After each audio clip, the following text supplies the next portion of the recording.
Eu lembro que eu escrevia cartas para Deus desde pequena. Eu escrevia assim: Senhor, eu sinto que o Senhor tem algo tão grande para mim, mas eu não sei o que é. Olha que coisa. Que lindo! É lindo, né? A gente acha que existe Espírito Santo mirim. Não existe. É o mesmo Não Espírito é. que habita num adulto, habita numa criança. Exato. E quem vai pagar o preço? Qual mãe vai pagar o preço de ensinar isso, de levar essa criança para o caminho para que ela seja marcada ainda na infância, sabe? Sim. Para que ela não precise passar pelas dores, tantas sim, dores. Sim. Não é? E, amiga, o poder de uma mãe posicionada. Não é? O poder de uma mãe posicionada dentro de casa.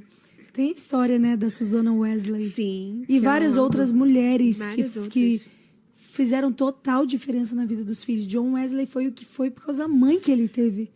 Então, uma mulher posicionada, ela muda a história. Recentemente, eu ouvi na internet o testemunho de uma menina usuária de drogas, ouvindo umbanda, tal. Assim, a vida perdida. Ela queria resolver um problema da vida dela, contratou um serviço no centro de macumba. Eles deram um prazo para cumprir. Tava chegando o prazo e nada do que ela tinha feito pacto acontecia. E aí ela ligou, cadê? Eu fiz, eu paguei, eu quero meu dinheiro de volta se vocês não fizerem. Eles, olha, a gente vai ter que te devolver seu dinheiro porque você tem uma mãe. Você tem uma mãe que ora. E porque você tem uma mãe que ora, a gente não tá conseguindo fazer o pacto aqui. Isso é lindo. Você tem ideia do poder da oração? lindo. E hoje ela tá na presença de Deus. Então, gente, uma mãe faz toda a diferença. Uma oração impediu um trabalho no centro de macumba. Imagina. Amiga, o poder tem a de uma história do John Newman, se eu não me engano, que escreveu Amazing Grace. É linda essa história. A mãe dele se chamava Elizabeth. Ela teve ele com 20 anos. E morreu com 27, porque ela tinha tuberculose. Mas durante esses 6 anos, quase 7 anos dele, ela foi tão intencional. Ela alfabetizou ele, ela ensinou a palavra para ele. Ele sabia tudo porque ela ensinava. Sim. Aí quando ela morreu, o pai casou com uma outra mulher, ele se rebelou, ficou chateado e tal. Eu sei que ele cresceu e virou traficante de escravos. Nossa. Piloto não, né? De navio, traficante de escravos. Amiga, eu sei que pegou uma tempestade. E a tripulação dele sofreu muito com aquela tempestade. Sim. O barco, parece lá, o navio ia quebrar, alguma coisa aconteceu. Ele sentiu ali naquele momento de como ele precisava de Deus. Como ele era pó, como ele não valia nada. E como ele precisava da graça e da misericórdia de Deus. E foi pensando nesse episódio que ele escreveu Amazing Grace. Uau. Ele voltou para a presença de Deus e ele foi lembrando de todos os ensinamentos que a mãe dele tinha ensinado para ele até os 6 anos de idade. E ele falou assim, aquilo veio tão fresco na minha memória quando eu voltei, sabe? E ele fala também na biografia dele que quando ele queria fazer alguma coisa errada, os ensinamentos da mãe muitas vezes bloqueavam ele de fazer alguma coisa, sabe? Nossa. Olha que poderoso. Que poderoso. Ela nem estava mais ali. Sim. Tinha morrido com 27 anos essa mãe, mas ela sabia que o tempo dela era pouco por causa da tuberculose. Ela foi intencional. Ela foi muito intencional nesses 6 anos. Ela pegou o filho para perto e ensinou que valia a pena, sabe? Sim. Alguma hora vai frutificar. E eu falo isso para as mães, sabe? Não entre em desespero se seus filhos estão maiores e fora da presença de Deus, sabe? Não entra. Sim. Continua jogando semente, continua. Uma hora vai acontecer. Descansa, faz a sua parte. Sim. Faz a sua parte. Sim. Ele vai voltar. Ele vai voltar. E uma das coisas que eu vejo que a maternidade ela traz é muito sentimento de culpa, né? O diabo, ele usa muito esse lugar para aprisionar as mulheres. Muito. Ai, será que eu falhei nisso? Será que eu errei naquilo? Será que eu poderia... Fiz tudo que eu te fiz. fazer. E eu vou te dizer, por experiência, realmente com a palavra, eu estudando a história de Samuel e Ana, Samuel e Ana, né? Que foi a resposta da oração dela. Ela colocou o filho dela no pior lugar que tinha no planeta daquela época. Que era um lugar que estava corrompido, o templo. Tava, né? Os filhos de Eli. Os filhos de Eli, eles se prostituíam, eles roubavam, eles faziam tudo que não prestava. Ela pega o que ela pede há anos a Deus e entrega a um sacerdote que está falido, quebrado espiritualmente. Que não tinha nem pulso com os filhos. Que não tinha pulso com os... Você tem ideia? Já parou pra pensar nisso?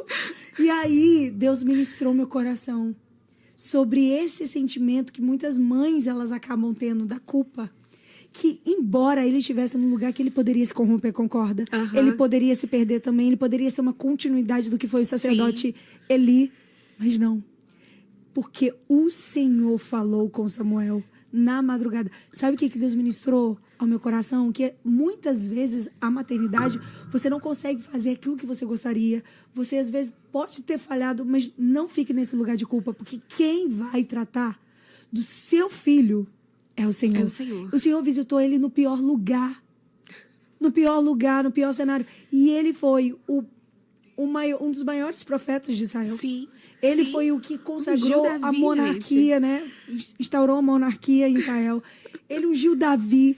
Ele era sacerdote, tinha representatividade de sacerdote também. Também. Tudo isso em um homem só, que não tinha nem linhagem. Nem não linhagem. Não se contaminou. Tem uma história linda. Não se contaminou. Do início ao fim. Sim. Então, assim, eu vejo que existem situações que você entrega mesmo. É o controle que eu te falei. Que você entrega. Quando ela entregou, era o voto dela. Ela entregou. Ele poderia se corromper, mas não se preocupa, quando você entrega, Deus vai marcar o encontro. Cedo ou tarde, a sua oração vai promover esse encontro na vida do seu filho. Vai ter esse efeito. A maternidade tira o controle da nossa mão. A gente precisa confiar em Deus. Sim. Confiar em Deus. Sim. E algo que também que eu quero saber muito é sobre o homeschooling. Ai, meu Deus. Explica o que é, como isso sucedeu. Tá, vamos Porque lá. me falaram assim, eu acho que foi a professora Vanessa que teve aqui, ela falou assim, você sabe que ela tá com um chamado do homeschooling. Falei, quê? Não acredito. Não acredito. Meu Deus. Verdade. Conta pra gente. Verdade. Eu já admirava o homeschooling faz muitos anos, mas eu sempre falei que não era pra minha realidade, né? Homeschooling é uma escola dentro de casa. É. Né? Em vez de você mandar os seus filhos pra escola, você vai A gente que ensinar, alfabetiza o nosso filho, alfabetizar. a gente faz todo o processo, mas a gente nem fala que é como se fosse uma escola. A gente tenta desescolarizar o nosso filho, porque é completamente diferente. É um processo de aprendizagem diferente. A gente trabalha com a rotina do dia a dia pra ensinar, sabe? Não é uma escola. Você faz diferente. Entendi. E tem vários currículos que te ensinam a fazer vai até isso. quando? Pra sempre, até ele entrar na faculdade. Uau! É. A não ser Meu que Deus mude Deus. os planos lá pra Sim, casa. Por enquanto, eu tô focada em até ele entrar pra faculdade. Uau, então é porque eu achava que era até um período, não. Você pode ir Você até pode o ir. ensino superior. Você pode ir. Ele faz depois uma prova pra ele poder ter um histórico, né? Aham. E ele pode prestar um Enem, um vestibular e entrar numa faculdade. Não tem problema nenhum. E a gente tem casos lindos dentro do homeschool. Quando você entra nesse mundo, você começa a ver testemunhos lindos de meninas que entraram para faculdades públicas de medicina, sabe? Coisas nesse nível. Eu acho Sim. muito bonito. Uau! Mas o que aconteceu lá em casa? Eu sempre achei lindo, sabe, Jennifer? Porque eu sempre observei e estudei muito sobre maternidade. É algo que arde no meu coração. Sim. Mas não era pra minha realidade. Imagina, eu pastoreio, a gente tem Sim. as células, tem um monte de coisa pra fazer. Não é? Acho lindo, maravilhoso. Vou botar meu filho numa escola cristã e glória a Deus. Até que Deus me deu um sonho. Me deu um sonho onde uma mulher que é referência pra mim em homeschool, ela falava assim, e aí, finalmente, você já tá fazendo homeschool com o Davi? Eu olhava pra ela no sonho e falava assim, não, ela, até quando você vai esperar? E eu acordei assustada. Que eu falei, Senhor... Que sonho forte! Isso é. Senhor, se é coisa da minha cabeça, me fala aí, que eu não quero fazer isso, não. Aí o Senhor me visitou, falou comigo na palavra, falou que os meus filhos seriam fortes, que Ele gostaria de treinar os meus filhos. Eu falei, Deus, que loucura, eu vou ter que entrar nisso. E eu chorava, Jennifer, porque eu choro mesmo. Eu chorava de desespero, de medo. Eu falei, meu Deus, eu não vou dar conta, eu só fiz um pedido a Deus. Fala com meu marido. Fala com ele, porque eu não vou entrar nisso sozinha. Aí eu conversei com o Felipe, falei o que Deus tinha falado no meu coração. Eu falei, amor, mas assim, a gente não vai bater martelo nenhum se Deus não falar no seu coração. Aí ele, não, realmente, porque isso é uma loucura, Camila. Pelo amor de Deus. Eu falei, não, amém, vamos ver.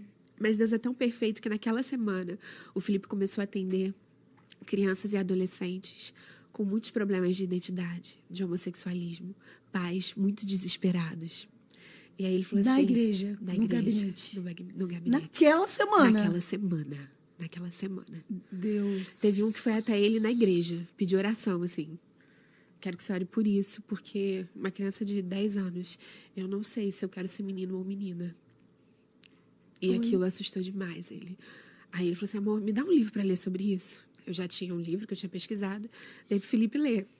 Aí ele falou assim, amor, essa educação clássica foi dos grandes mestres cristãos. C.S. Lewis foi educado assim, grandes homens de Deus foram educados assim.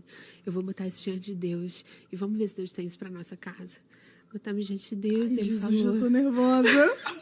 ele falou, amor, vamos, pesquisa. O que a gente vai fazer? Eu quero a educação clássica, porque dentro do homeschool você tem várias vertentes de educação, né?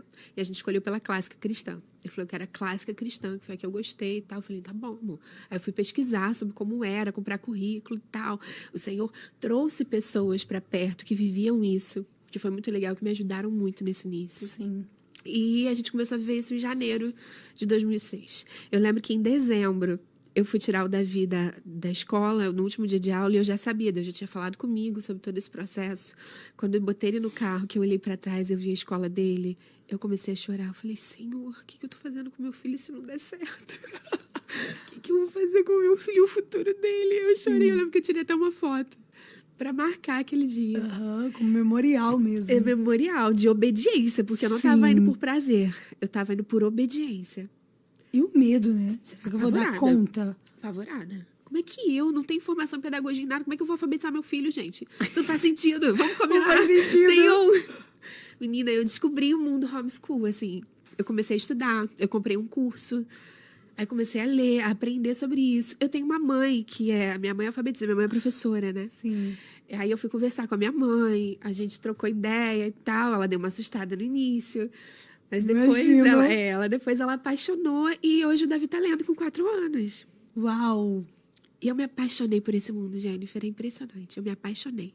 E você tem as aulas para dar? Como funciona? Tenho. Eu comprei currículo de português, um currículo de matemática. E eu vou dando para ele todos os dias, durante o ano inteiro. A gente tem... Ele é uma criança de 4 anos, então a gente tem 1 hora de aula por dia. Uhum. Só que o homeschool não é a hora de aula, é a casa. É a casa inteira. É a louça que é lavada. Ele sabe que ele acorda, ele tem que dar um jeitinho na cama dele. Depois ele sabe que vai pro café da manhã no culto do lar. Depois ele sabe que no café da manhã ele tem o banho dele. Do banho ele tem a 1 horinha. Depois tem a hora da leitura. Então, assim, a casa se move para ensiná-lo a ser um cidadão do céu na terra, entendeu?